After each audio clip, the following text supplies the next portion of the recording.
বন্ধুরা, প্রচণ্ড বর্ষার কারণে জানেনই তো যে প্রচণ্ড বর্ষা হচ্ছে।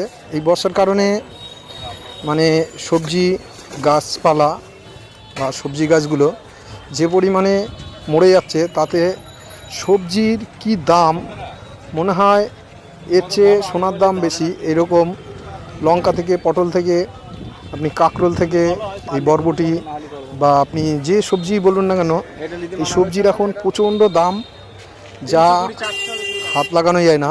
যারা আপনারা ডেলি বাজার করেন তারা ডেলি এসেই দেখছেন যে মালের দাম প্রতিদিন বেড়ে যাচ্ছে। এর কারণ কিন্তু একটাই বন্ধুরা, যে এত বর্ষা কারণে লঙ্কা গাছ থেকে শুরু করে আপনার এই পটল, ঝিঙে বা যাই সবজি, এগুলো মরে যাওয়ার কারণে সবজির দাম এত পরিমাণে